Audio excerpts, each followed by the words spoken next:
السلام عليكم ورحمة الله وبركاته. وأنا ونحسن استيال كسر هذا البرنامج كنا على برنامج كهال كيدي كسر دياري اللي هو عبد العزيز محمد حسن. وأنت برنامج كنا حقوقنا إن شاء الله تعالى أولي وحنا قبلنا أريس one dimensional array ولي كنا حكينا. وأنت نوحنا كسر دياري إن شاء الله تعالى program كان حوالي دونا write a program to insert a number at given location in array. waxaan naga rabaa inaan qorno program kaas oo elementiga iyo userka soo geliyay positionka oo userka uu dalbaday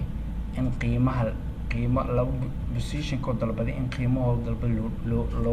loo geliyo. tusaale userku position oo dalbaday position 2 qiimahan halii geliyo dhahay waa in program awooda samee kara shaqadaasi in userku position ko dalbaday qiimo dalbaday loo gala ayadoo qiimaha ku jirane laga direenin qiimaha laga position kaas qiimaha la geliyo qiimaha kalena oo ka hoos marayo. program noocaas ayaa noocaas oo shaqeeya rabnaa inaan sameeyno insha Allah taala. waxaan rajeynayaa inaad nala socon doontaan aad si fiican ugu fuujignaa doontaan.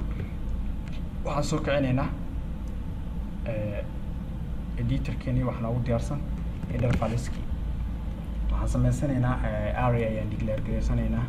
array size-kiisa waan badsanaynaa. size weyn ayaan qabsanaynaa 100 ah maadaama userku intuu uga dalban karo. waxaan u baahanahay size-ka oo inoo qaban doono userka. waxaan kaloo u baahanahay loopka oo aydana ugu qaban doonto. waxaan kaloo u baahanahay positionka oo userka uu dalban karo position hebel aan qaba iyo qiimaha uu dalban karo value v aan u qaadanay. waxaan leenahay printf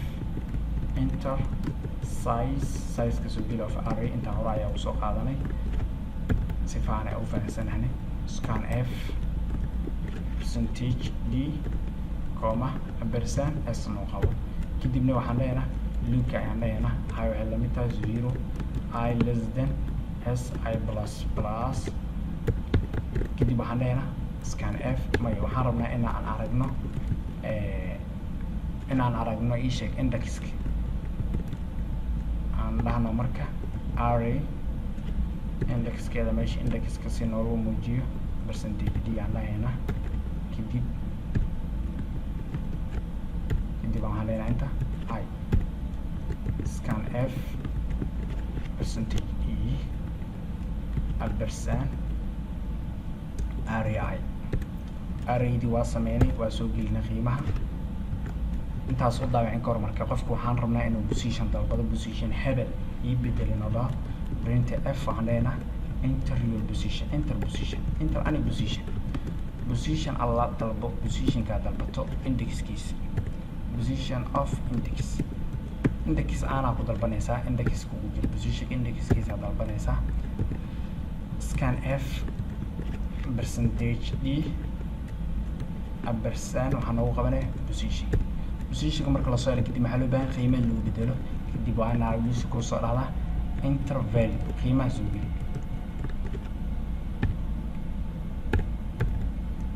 qiimaha markuu soo geliyaas ina qiimaha waa inoo la qabtaa. marka hadda waxaan u gelaynaa marka insha Allah taala logic qiimaha waa inoo qabta. okay haddaan bilaabeynaa marka logic waxaan ka bilaabeynaa for I hala mid noqoto size I intay ka weyn tahay positionka userka rabo I minus ay noqoto. okay size-ka meeqa ii waay userka tusaale aan usoo qaadanayna si u faahno size hadda waxaan u qaadanay 5 inuu soo geliyo 5 element inuu soo geliyo. I waxay la mid tahay marka 5 userka wuxuu rabo index 2 inuu wax ka bedelo. index 2 iyo 5 waxay ka weyn tahay 2 5 oo I ah waxay ka weyn tahay index 2 5 soo laba kama weyn waa sax. kadib waxay i qabataa array I meeqa ay u dirto 5 array positionka shanaad waxa ku jiro waxa ay ugu shubtaa array I minus 1 5 laga jaray hal meeqa waayo waa afar, shan afar ka jir shan hal ka jir meeqa waa afar, afar wixii ku jiro waxay ugu shubtaa qiimaha shan. array 5 waxay ugu shubtaa qiimaha afar ku aad ugu haysid qiimaha array 5 ugu shub. hal mar diagramka yarkaas soo fiirino marka. saa ujeedaan diagramkan indexkiisu wuxuu ka bilaabanayaa 0 wuxuu ku egyahay 4, wuxuu ka bilaabanayaa 0 wuxuu ku egyahay 4. waxay ugu jiro 0 1 2 3 4 space badan maadaama 100 aan space ku ay badan yahay.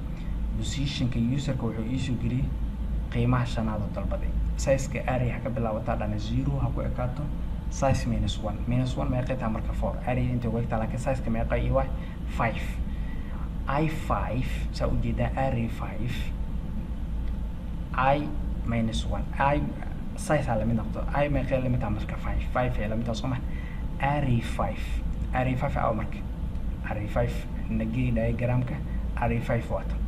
i maadaama size la mid taa size-ka uu 5 yahay array 5 waa kan waxay ugu shubtaa array 5 maxaa ku shub lagu dhahay waxay ku shubtaa i meeqa waa 5 5 -1 waa 4 index 4 wixii ku jiro waxay ugu shubtaa 5 index 4 ay ugu jiro markaan fiirino diagramka nagii index 4 waxa ku jiro 50 inta ka dir halkan igu shub. saa ujeedo waa ka okay marka la celi ayda dib u noqonay I minus I meeqa noqonay 5 minus ayda waxay noqonay marka 4 I oo 4 ah weli waxay ka weyn tahay 4 waxay ka weyn tahay labo aniga index 2 oo userka dalbay tusaalan ka soo qaadanay oo 4 waxay ka weyn tahay 2 okay 4 laga jaray 1 4 laga jaray 1 yaa 4 laga jaray 1 4 laga jaray 1 meeqa way 3 waxa ku jiro waxa ugu shubtaa 4 inta waxay imaanayso 40 say ku imaanaysaa waa kan intii igu celi waxay ku imaanaysaa 4 i4 waxay ugu shubtaa 4 laga jaray 3 wixii ku jiro waxay ugu shubtaa qaybta afraad 3 yaa noogu jiro 3 waxaa noogu jiro 40 waxaa ku jirtaa 4 qiimaha 4 ugu shub i meeqa la mid ah markaan 3 okay 3 still waxay i minus hadalana 3 waa 3 still waxay ka weyn tahay 2 2 waa ka weyn tahay sax soo ma i oo 3 yaa laga jaray 1 3 ka jar 1 meeqa waa 2 waxay ugu shubtaa 3 oo kale 3 wixii 3 meesha ah 2 qiimaha 2 waxa ay waxay ugu shubtaa 3 inta nagey 2 yaa ku jiro 30 ta ige 30 ay noqonay soo ma 30 inta ku jiro waa banaaya soo ma 2 okay inta nagey I minus ma qana 2 wuxuu ka yaryahay 2 ma ka yaryahay may condition wuxuu noqonaa false saas darteed waxaan leenahay area high oo ah area ma qiimaraysa markaan condition ka false markuu noqdo 2 area 2 oo userka dalbado waxay ugu shubtaa aan dhahno qiimaha oo rabo userka ma qoraba v ya qiimaha la v ugu shub kadib ida marka taas asal arkayna insha Allah taala I is less than s I plus printf array percentage g comma I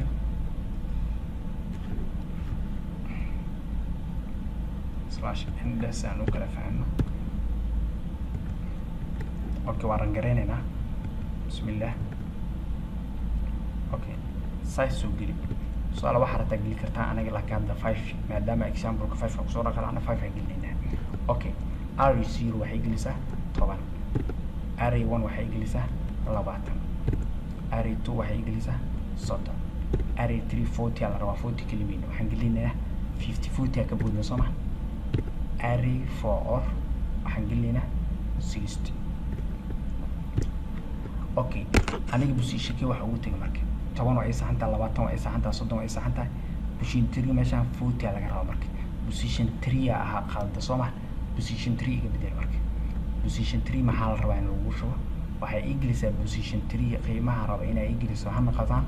waxay ingiliisa 40 ingili aan aragna marka 0 1 2 3 4 5 oo iisoo daawacay meesha maxaa laga rabaa inuu iisoo daawaco 10 20 30 40 inuu iisoo daawaco meeshaana qalad yaris ka jira I hala daawaca dhaha I ma la rabo in la daawace waxaan rabnaa in la daawaco area I right hadaan ku naqanaynaa marka markaan ku celinaynaa 5 ay la mid noqdaa dhahnay 10 aan dhahnay 20 aan dhahnay 40 aan dhahnay waxaan dhahnay 50 waxaan dhahnay 60 okay